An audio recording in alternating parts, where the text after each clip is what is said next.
Hello everyone and welcome back to another video of CUET with Skylights Economics Important MCQs Practice Series.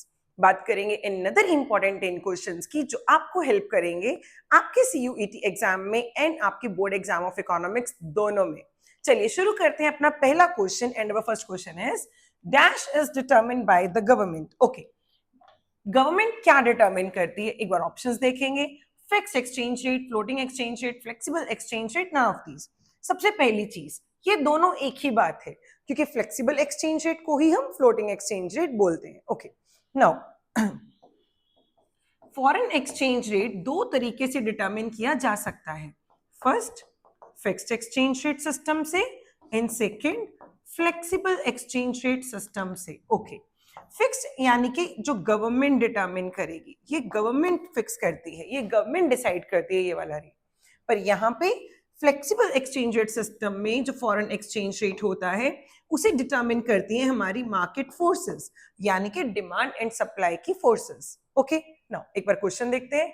Dash is determined by the government, तो ये दोनों तो हो ही नहीं सकते क्योंकि flexible exchange rate market forces determine करती हैं, यानी कि free play of market forces. Clear?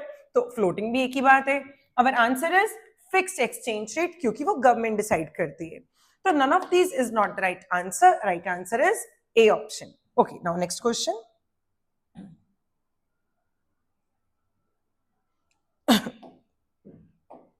Okay, Miss Kiran, an economics teacher, was explaining the concept of exchange rate, which is determined by the free play of market forces of demand and supply of foreign exchange in the foreign exchange market.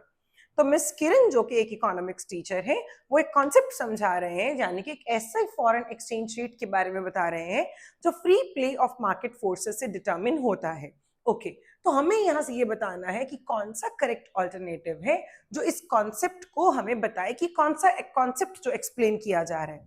तो एक बार options देखें. Fixed exchange rate, managed floating exchange rate, flexible exchange rate and none of these. Okay, पहली चीज, जहां पे demand and supply आ गया यानी कि वहां गवर्नमेंट की कोई इंटरवेंशन नहीं है, तो fixed exchange rate is out क्योंकि यहाँ पे तो गवर्नमेंट डिटरमिन करती है. Okay, manage floating rate is also out. क्यों? क्योंकि ये जो रेट है यहाँ पे सेंट्रल बैंक जो है वो इंटरवीन करता है, वो sale and purchase of foreign exchange करता है डिमांड रेट को सेटल करने के लिए. Okay, third is flexible exchange rate. It is completely determined by the free play of forces of market supply and market demand. So obviously the right answer is C option. None of these is not the right answer. Okay, next question. Okay, which of the following items raises the supply of foreign exchange? supply of foreign exchange को जो raise करे, जो supply बढ़ाए, ठीक है, तो देखिए purchase of land in Dubai, no. ठीक है, यहां से सप्लाई नहीं बढ़ती, फॉरेन एक्सचेंज रेट की डिमांड बढ़ती है. Okay, import of goods from China भी आउट क्योंकि यहां से भी डिमांड बढ़ती है.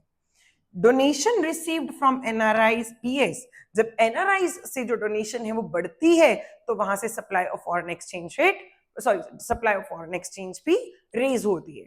तो right answer is C option. Okay, now fourth question. And our question is identify which of the following statements is true.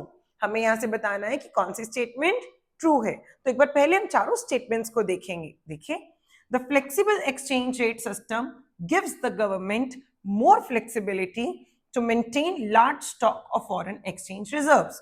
Okay, flexible exchange rate की बात हो रही है पर साथ में लिंक किया जा रहा है गवर्नमेंट को, तो ये तो सूट ही नहीं कर रहा कॉम्बिनेशन क्योंकि फ्लेक्सिबल एक्सचेंज रेट में गवर्नमेंट का रोल नहीं होता, मार्केट फोर्सेस का रोल होता है ना.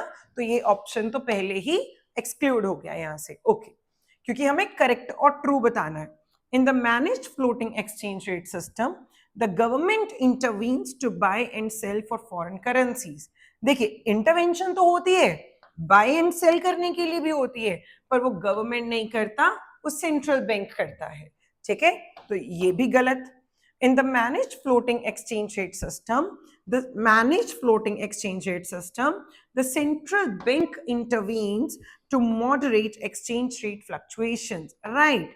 ये सही ऑप्शन है। जैसे कि मैंने आपको पिछले ऑप्शन या पिछले क्वेश्चन में भी बताया कि सेंट्रल बैंक इंटरवीन करता है इन मैनेज फ्लोटिंग एक्सचेंज रेट, ताकि वो जो फ्लक्चुएशंस है उनको सेटल कर पाए। ठीक है, तो देखें ये तो हो ही नहीं सकता, क्यों? क्योंकि this is the right answer, पर एक बार देख लेते हैं। In the fixed exchange rate system market forces, ये तो बिल्कुल ही गलत है ना? क्यों? क्योंकि फिक्स एक्सचेंज रेट में मार्केट फोर्सेस का कोई रोल नहीं होता। देखिए, मान लीजिए अगर आपको ये चारों ही कॉन्सेप्ट्स नहीं पता थे, मान लो आपको ये मैनेज फ्लोटिंग एक्सचेंज रेट का मीनिंग ही नहीं पता था, है ना, तो आप यहाँ से एलिमिनेशन मेथड भी यूज कर सकते थे। क्यों?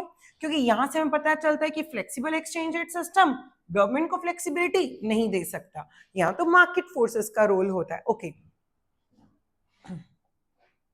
तो देखें अब, in the fixed exchange rate system market forces, ये भी गलत है, क्योंकि फिक्स्ड एक्सचेंज रेट सिस्टम में मार्केट फोर्सेस का कोई रोल नहीं होता। अब बच्चे ये दोनों options, in the managed floating exchange rate system, अब फ्लोटिंग एक्सचेंज रेट सिस्टम है, गवर्नमेंट का रोल हो ही नहीं सकता, तो ये भी आउट, क्योंकि फ्लोटिंग हम फ्लेक्सिबल को ही बोलते हैं। Okay, in the managed floating exchange rate system, बच्चा यही ऑप्शन है, तो this is the right answer. Clear?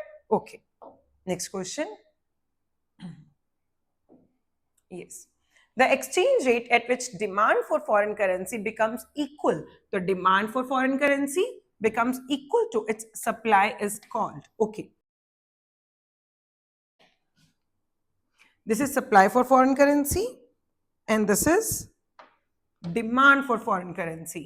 जहां पे इक्वल हुआ, this is known as equilibrium exchange rate. तो देखें, equal rate of exchange, no, unequal, unequal कैसे हो सकते हैं, वहां से तो इक्वल हो रहे हैं।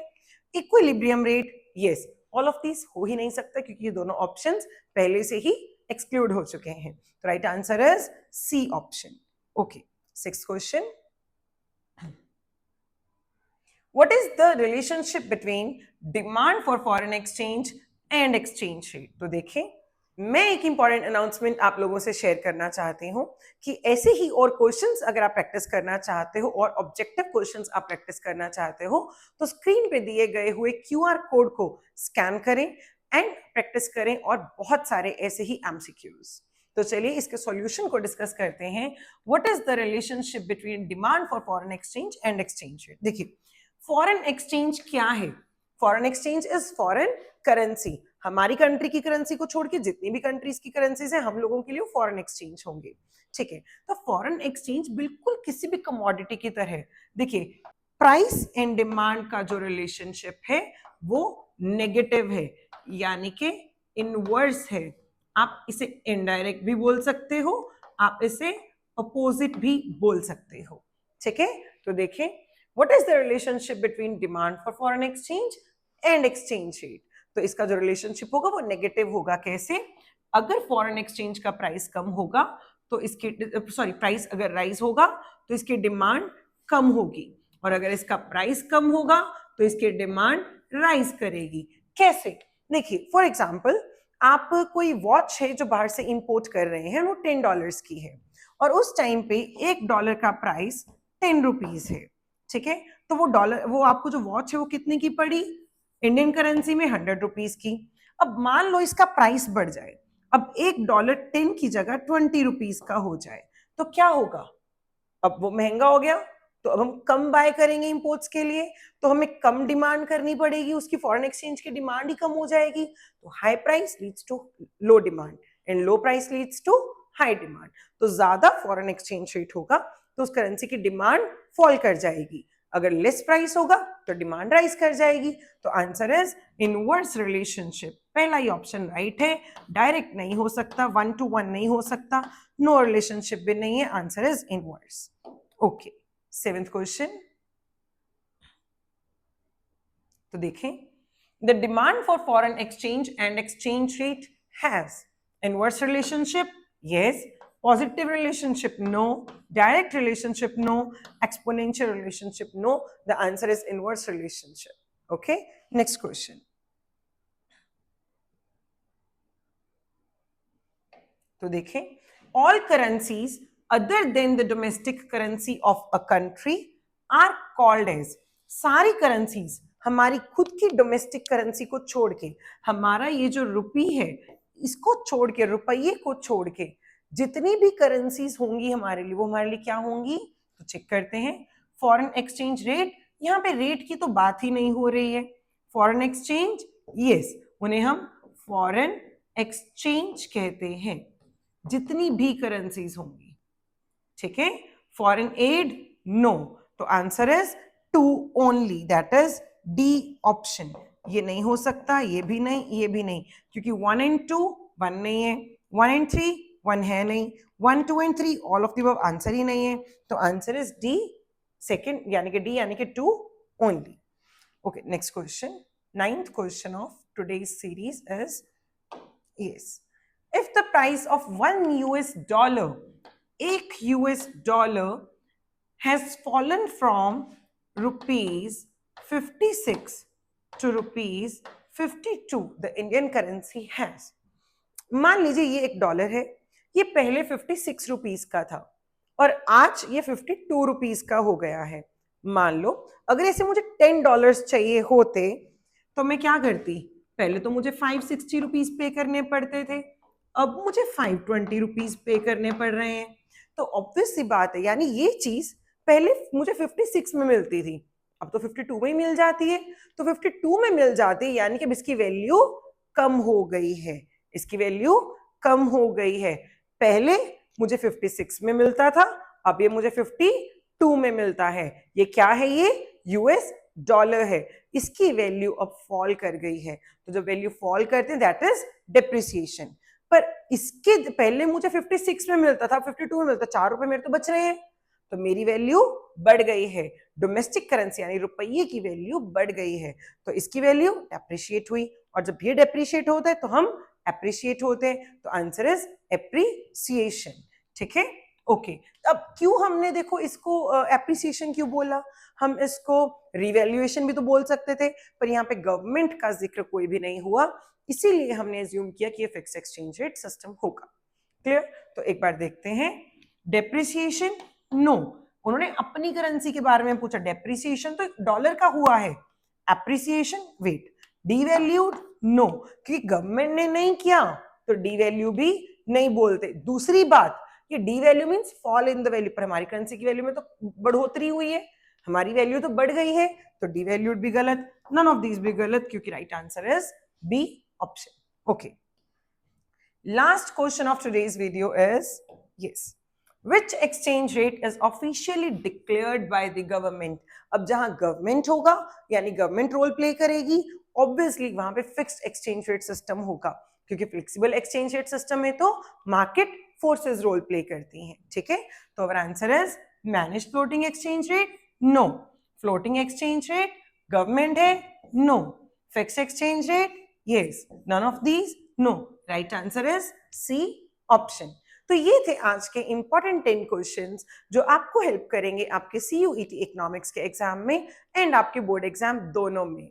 इसके अलावा अगर आप और भी क्वेश्चंस की प्रैक्टिस करना चाहते हैं तो स्क्रीन पे दिए गए QR कोड को स्कैन कीजिए। ठीक है, मैं इसका लिंक भी डिस्क्रिप्शन बॉक्स में अटैच करूंगी और इस लिंक से आप और बहुत सारे क्वेश्चंस को प्रैक्टिस कर सकते हो। अगर आपको ये वीडियो अच्छी लगे तो kindly like and share and also please subscribe the channel.